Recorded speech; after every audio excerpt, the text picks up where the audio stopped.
My dear friends, there is a sound a mother's heart makes when it breaks. It's not a loud crack, but a soft, internal shattering, like fine crystal vibrating at a frequency only she can hear. For 68 years, my heart was full. My name is Aurora Hughes, and I was a woman who found joy in simple things. The scent of soil in my small garden, the quiet comfort of my modest apartment, and the profound, unwavering love I held from my only son, Ethan. Tonight was his wedding night. The Royal Oaks Ballroom was a vision of opulence I'd only ever seen in magazines. A sea of 130 guests shimmered in silks and suits, their laughter mingling with the music. I stood near the periphery, a quiet figure in a simple, well-worn lavender dress. It wasn't new, but it was comfortable, and it felt like me. In my hands, I clutched my old black purse, a faithful companion for 5 years. To the world, I was Aurora, the unassuming widow, the part-time florist, Ethan's sweet, perhaps slightly frail, mother. I watched him across the room, my Ethan, so handsome in his tuxedo. My heart swelled with a pride so fierce it brought tears to my eyes. This was the little boy I'd read stories to, the young man I'd worked double shifts to put through college. Every sacrifice, every sleepless night felt worth it in this moment. And then she was there, Juliet, my new daughter-in-law, a vision in ivory silk and lace, her smile as brilliant and cold as a diamond. She glided toward me, Ethan trailing slightly behind her, his expression unreadable. "Aurora," she said, her voice a saccharine sing-song that set my nerves on edge. "It's about the apartment, Aurora," she began, her eyes scanning me with barely concealed disdain. "Ethan and I have been talking. It's simply too much for a woman your age. All those stairs, the upkeep, it's a burden, and frankly, a hazard." My mouth went dry. My apartment is my home, Juliet. It's where I feel closest to Robert. I looked at Ethan, pleading with my eyes for him to say something, to defend the home he'd grown up in. He shifted his weight, avoiding my gaze. "Mom, Juliet's just concerned for you. We both are. We've found a lovely assisted living community.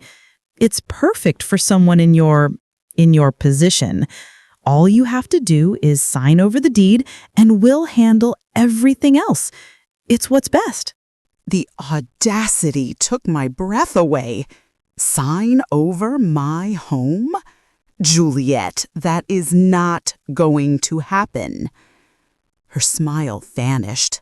The pleasant facade crumbled, revealing the cold ambition beneath. "Don't be selfish, Aurora. This isn't just about you. We need that space. It's in a perfect location for us. You're being difficult, just like you always are." Selfish? The word was a punch to my gut. After everything I never finished the sentence. It happened so fast, a blur of white silk in furious motion. Her open hand connected with my cheek with a crack that echoed through the sudden silence. The force of it snapped my head to the side. My glasses flew from my face, tumbling through the air in a slow-motion arc before hitting the elegant marble floor with a sickening crunch of breaking plastic and glass. Time stopped. The sting on my cheek was nothing compared to the searing, white-hot pain of humiliation and betrayal that exploded in my chest. I stood there, frozen, one hand instinctively rising to my burning face. The entire ballroom was a frozen tableau, 130 guests, their glasses paused mid-sip, their smiles wiped away, all staring at me. I was exposed, raw. The poor, pathetic mother-in-law publicly put in her place. My vision, already blurred by tears, swam without my glasses. I saw fragments of their faces, shock, morbid fascination, pity. But no one moved. No one uttered a word of protest. My eyes found Ethan, my son. My heart screamed for him to step forward, to wrap his arms around me, to tell his new wife she had gone too far. But he didn't. He stood rooted to the spot, his gaze fixed on the floor, as if he wished it would swallow him whole. His silence was a second, more brutal slap. "That," Juliet hissed, her voice low and venomous in the quiet, "is what you get for your selfishness. A woman your age doesn't need so much space. You're a burden, Aurora. It's time you realize that." I couldn't bear to look at her. My trembling legs gave way, and I crouched down, my movements clumsy and slow. The rough texture of the floor scraped my knees as I reached for the pieces of my glasses. The shattered lenses reflected 100 broken images of the scene, 100 broken versions of me. My tears fell, spotting the dusty marble as I fumbled with the fragments. "You're not welcome here anymore," Juliet declared, her voice ringing with finality as she smoothed down her pristine gown, erasing any trace of our encounter. "Ethan and I need to start our new life without your drama. Your apartment would be perfect for us." Each word was a nail in the coffin of our relationship. As I finally rose, clutching the broken pieces of my glasses and the broken pieces of my heart, I felt their stares like physical daggers.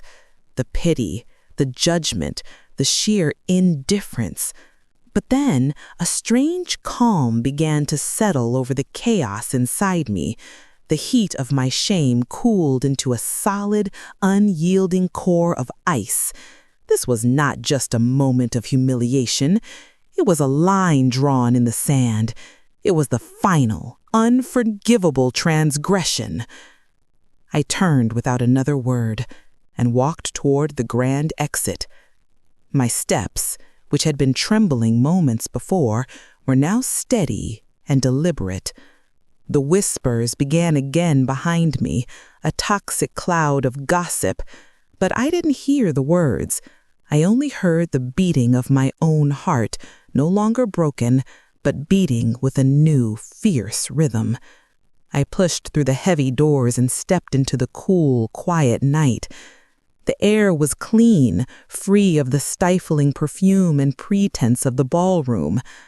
I leaned against the cold stone of the building, my breath misting in the air, and I fumbled in my worn purse for my cell phone. My fingers, though still shaking, dialed a number from memory, a number I had hoped I would never have to use for this purpose. It rang twice. "Carlos," I said, my voice surprisingly steady, a stark contrast to the storm inside. "It's Aurora. I need you to come to the Royal Oaks ballroom immediately." There was a pause on the other end. "Mrs. Hughes, is everything all right?" "No, Carlos, everything is not all right." I took a deep, shuddering breath, my gaze fixed on the glowing windows of the ballroom where my old life was still partying. "Bring the documents, the ones you know about. It's time." "Are you certain?" he asked, his tone grave. "Once we do this, there is no going back." I saw Juliet's contemptuous face in my mind. I felt the ghost of her hand on my cheek. I remembered my son's devastating silence. "I have never been more certain of anything in my life," I whispered, my voice dropping to a steely resolve. 30 minutes, Carlos. No more. I ended the call. The humble, invisible widow was gone. She had died on that ballroom floor amidst the shattered glass, and the woman who was left, well, she was about to introduce herself. The driver's seat of my old sedan was a familiar sanctuary. The worn leather, the faint scent of garden soil from my work at the flower shop. It was a world away from the cold opulence of the ballroom. But tonight, the silence inside the car was deafening, broken only by the ragged sound of my own breathing. The ghost of the slap still burned on my cheek, a brand of betrayal. As I sat there, waiting for Carlos, the dam holding back my memories broke. The last 2 years didn't just flood back, they crashed over me like a tidal wave, each memory a piece of the puzzle that led to this devastating night. It started with a dinner. Ethan, so nervous and bright-eyed, brought Juliet to my modest apartment for the first time. "Mom, this is Juliet, the one I've been telling you about." She was beautiful, there was no denying that, but her beauty was like a polished shell, smooth, perfect, and hollow. I remember the way her gaze swept over my living room, not with curiosity, but with assessment. Her eyes lingered on the slightly faded curtains I'd sewn myself, the secondhand sofa where I'd cradled a young Ethan, the well-worn rug by the fireplace.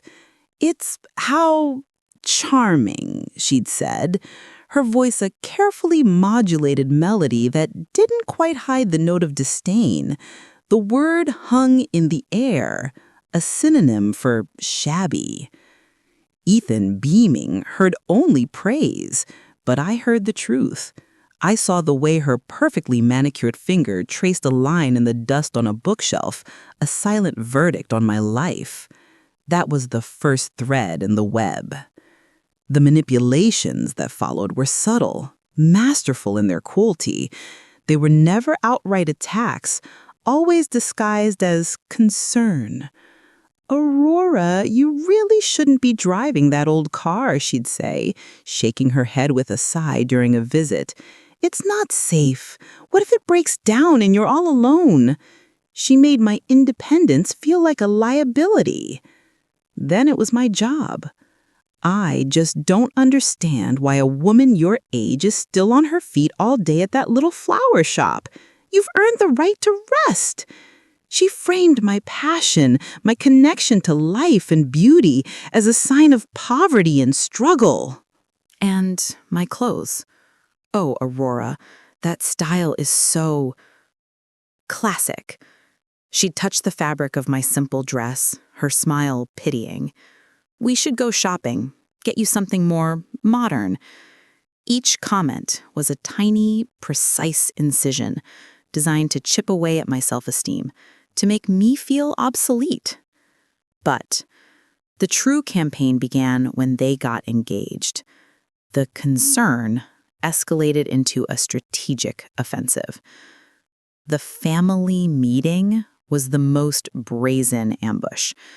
Juliet arrived not just with Ethan, but with her parents in tow. They sat on my sofa, a united front of calculated sympathy. Juliet's mother, a woman with the cold eyes of a tax auditor, did most of the talking. "Aurora, we're all so worried about you. Living alone in such a large space, it's unnecessary and dangerous. What if you fall? What if there's a fire? You could be trapped." They presented it as an accomplice.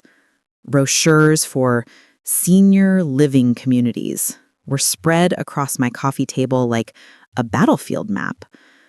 They were colorless, sterile places that spoke of bingo nights and pureed food, a world away from my sun-drenched apartment filled with books and plants.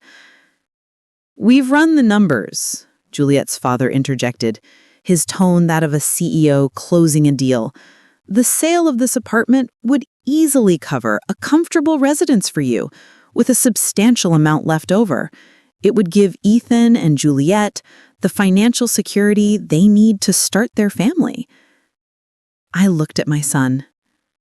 Ethan, do you believe this? Do you really want me to give up my home? He couldn't meet my eyes.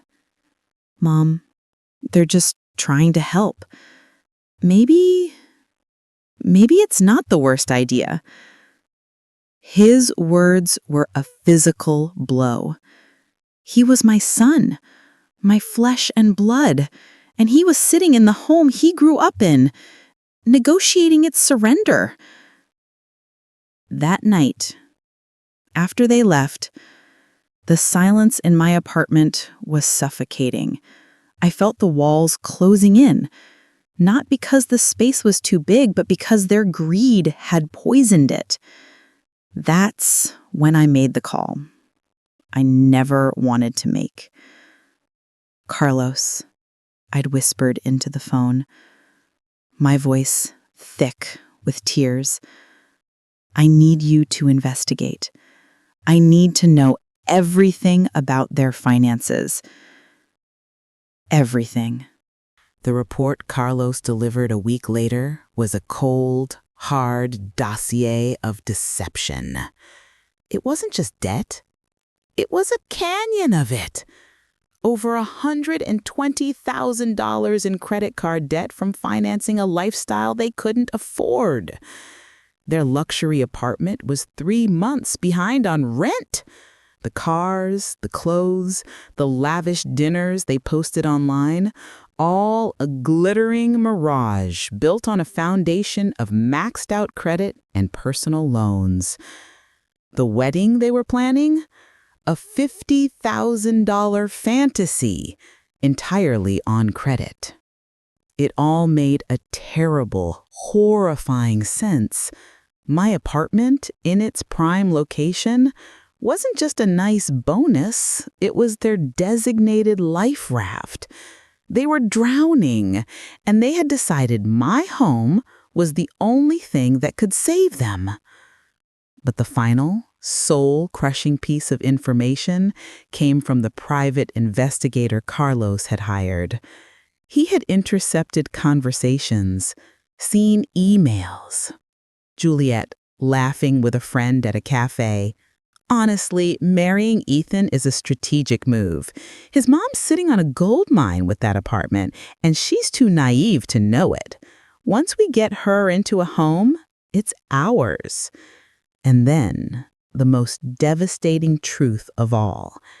Ethan himself had been making calls to banks, inquiring about loans against an elderly parent's property, to legal services, asking about the process for obtaining financial power of attorney for a senior. My own son. The boy whose scraped knees I had kissed, whose science projects I had helped build, was not just a passive participant. He was an active architect of my dispossession.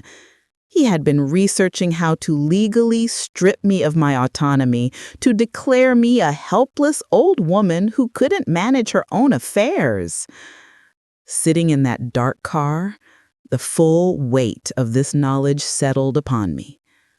The slap wasn't an isolated moment of rage. It was the culmination of a long, cold, calculated war. They saw me not as a person, but as an obstacle, an inconvenient lock on a box of treasure they felt entitled to. The tears that fell now were not of self-pity, but of grief. I was mourning the son I thought I had. I was mourning the future I thought we would have. The humble, unassuming widow they thought they could intimidate and manipulate. She was a persona I had chosen for a quiet life, but she was no match for the venom they had injected into my world. As I watched the ballroom lights dance, a profound clarity washed over me. The game was over. The time for patience, for gentle motherly love, was past. Carlos's headlights cut through the darkness, pulling into the parking lot. He was here, with the truth. It was time to stop being the prey. It was time to become the storm. The hum of Carlos's luxury sedan was a quiet, powerful promise in the night. As he pulled up, the interior light came on, illuminating his familiar, serious face. He stepped out, a sleek leather briefcase in his hand, an arsenal of truth. "Mrs. Hughes," he said, his voice low and steady. He didn't ask if I was okay. He could see it in my posture, in the new, unyielding set of my jaw. He simply opened the briefcase under the glow of a street lamp. "The documents are ready.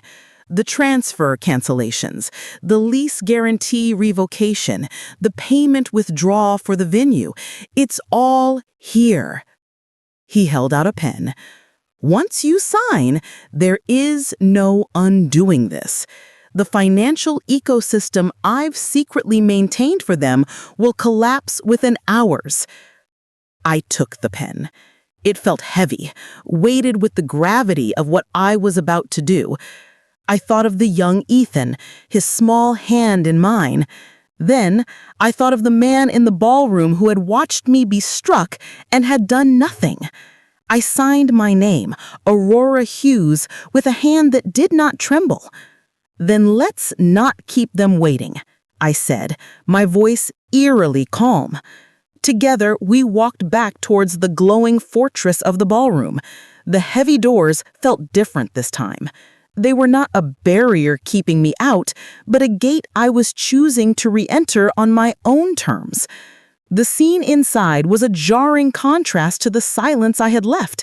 The music was playing again, a bubbly, mindless pop song. Juliet was in the center of the dance floor, laughing with her bridesmaids, her head thrown back in victorious delight. She was holding court, undoubtedly regaling them with the tale of how she'd finally put her difficult mother-in-law in her place. Then, someone near the door spotted us. A gasp, a nudge, a ripple of silence spread out from us like a shockwave, swiftly killing the music and the laughter. For the second time that night, 130 people turned to stare at me. But this time, I did not feel exposed. I felt armored. Juliet's laughter died in her throat. Her face contorted from triumph to pure, unadulterated fury. "What are you doing back here?" she spat, her voice cutting through the quiet. "Haven't you humiliated yourself enough for one night?" Carlos stepped forward.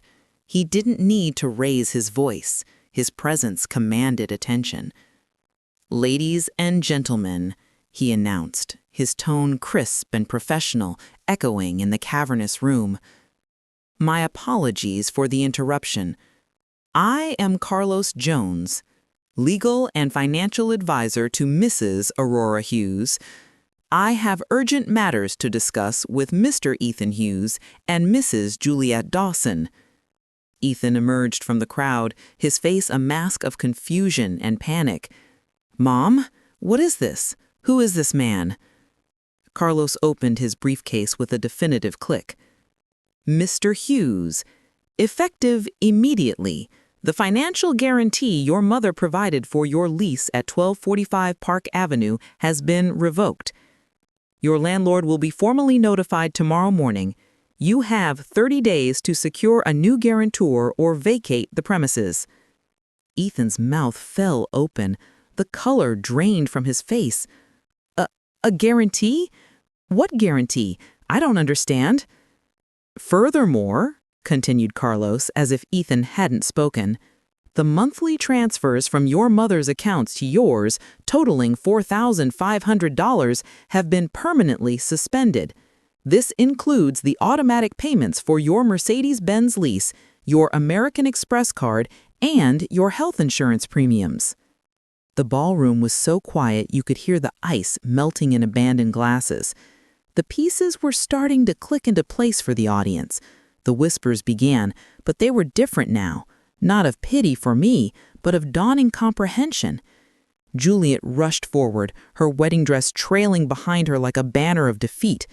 "This is a lie!" she shrieked, her voice shrill and desperate. "She doesn't have that kind of money. Look at her. She's a pathetic old woman who works in a flower shop." Carlos gave her a look of cold disdain. "Appearances can be deceiving, Mrs. Dawson." He pulled out the final document. "And finally, the guaranteed payment for this wedding reception, totaling $53,000, has been withdrawn. The management has the right to demand immediate payment before any guest departs." That was the bomb that shattered the last pretense of their perfect evening. A collective gasp went up. Guests looked at each other in alarm. The elegant party had just become a potential crime scene. "Mom," Ethan's voice was a broken whisper. He was staring at me, his eyes wide with a horrifying, dawning understanding. The work bonuses? The tax refunds? That was all you? For 3 years, Ethan, I said, my voice clear and strong, carrying to every corner of the room. For 3 years, I have been the secret foundation of the life you and Juliet built, the life you were so proud of, the life you thought you earned. I looked directly at Juliet, whose face was a grotesque mask of shock and rage. "You called me a burden," I said to her, my words dripping with a lifetime of withheld indignation. "But the truth is, I have been carrying you. Every payment, every bailout, every luxury you flaunted was funded by the pathetic old woman you just slapped." I turned my gaze back to my son, my heart a stone in my chest. "I did it because I loved you. I thought I was helping my son through a rough patch. I never imagined I was financing a conspiracy against myself." The ballroom was in chaos. Guests were pulling out phones, not to record a humiliated old woman, but to capture this stunning reversal. The wedding of the year had become the scandal of the decade. Carlos closed his briefcase. "The legal process is complete, Mrs. Hughes." I gave one last look at my son, who seemed to have shrunk in his tuxedo, and at Juliet, who was now sobbing hysterically into her hands. "You wanted me to disappear," I said, my voice barely above a whisper, yet it carried an immense weight. "And the mother you knew, the one you thought you could use and discard, is gone." With that, I turned. Carlos and I walked back towards the exit, the path clearing before us. This time, the silence that followed us was not of judgment, but of awe. I did not look back. I stepped out of the ballroom and into the cool night, not as a victim fleeing, but as a queen leaving the ruins of a conquered castle. The door clicked shut behind me, closing on their old life and opening on mine. 2 years. It's a long time, and yet it feels like a single transformative breath. If you had told me on that terrible wedding night that the deepest pain of my life would become my greatest purpose, I would never have believed you. But here I am. The aftermath of the ballroom was a storm. Ethan and Juliet, in their desperation, tried to fight back. They filed a lawsuit attempting to have me declared mentally incompetent, claiming my financial decisions were irrational and vengeful. They thought the humble widow would crumble under legal pressure. But they had awakened a different woman. With Carlos by my side, we didn't just defend, we unveiled the truth. We presented the evidence, the records of my secret financial support, the private investigators' reports of their conspiracy, even the medical report from the slap. Their case didn't just collapse, it evaporated, and they were left with a bill from my legal fees that buried them deeper. But my story doesn't end in a courtroom. It begins in one. This is the headquarters of the Aurora Hughes Foundation for the Protection of Seniors. The very apartment Juliet coveted is now a place of safety and strategy. Where she saw an asset to be seized, we see a sanctuary to be shared. My dear friend Joseph, my steadfast neighbor, is now my vice president. His sharp mind and unwavering loyalty have helped us build something extraordinary. My niece Lucy, who stood by me when her own brother would not, runs our educational programs, teaching others to recognize the slow, insidious poison of financial manipulation. We have helped over 400 people. Every case is a mirror of my own pain. There was Margaret, a 74-year-old whose son sold her car to pay his gambling debts. We helped her recover the money and her independence. There was Arthur, whose daughter threatened to take his grandchildren away if he didn't sign over his house. We provided the legal muscle and the emotional support to help him say no. We don't just recover money, we restore dignity. We give people their voices back. My life now is fuller than it ever was. The constant anxiety I carried for years, the fear of not being enough, the weight of Ethan's expectations is gone. In its place is a profound, resonant peace. My doctor tells me my blood pressure is perfect. My health has never been better. It's astonishing what happens to your body when you finally release a toxic relationship. People ask me, Aurora, are you lonely? Don't you miss your son? The answer is complex. I miss the ghost of the boy he was. I miss the memory of the man I hoped he would become. But I do not miss the manipulative stranger he chose to be. He has contacted me a handful of times. A call when coworkers saw my television interview. A message when his son, my grandson, Oliver, was born. A plea when Juliet left him, taking the baby. Each time, the conversation was the same. A request for money wrapped in a thin layer of guilt. There was never a true apology, never an acknowledgement of the devastation he caused. The last time we spoke, he said, "Mom, your pride is more important than your grandson." I finally had the strength to answer with the truth. "Ethan," I said, my voice calm and clear, "my dignity is exactly as important as my grandson. And I pray he learns that lesson better than you did." It was the first time I ever hung up on my son. And in that moment, I felt not a mother's guilt, but a survivor's liberation. The topic of Oliver is the one that can still bring a tear to my eye.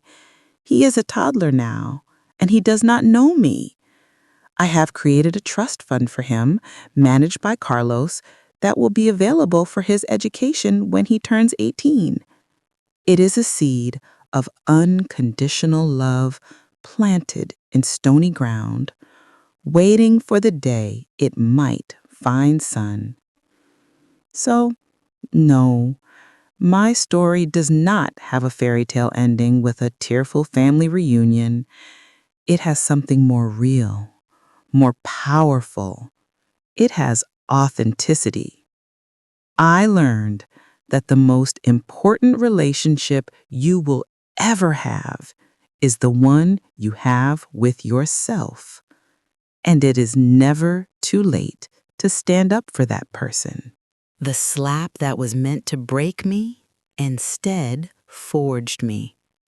It taught me that sometimes the end of a toxic relationship is not a loss, but the most profound liberation.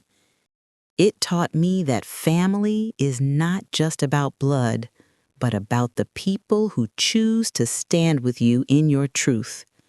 My life at 70 is richer, more meaningful, and more joyful than it was at 68. I have found my voice, and I use it to echo for those who have been silenced. If you are listening to this and you see your own story in mine, I want you to know this. Your peace is priceless. Your dignity is non-negotiable. You have the right to set boundaries even with those you love. And you have the right to a life that is not defined by someone else's greed. It is never, ever too late to choose yourself. Thank you for walking this path with me. Your strength has been a part of my own. With love, respect, and unwavering hope, Aurora Hughes.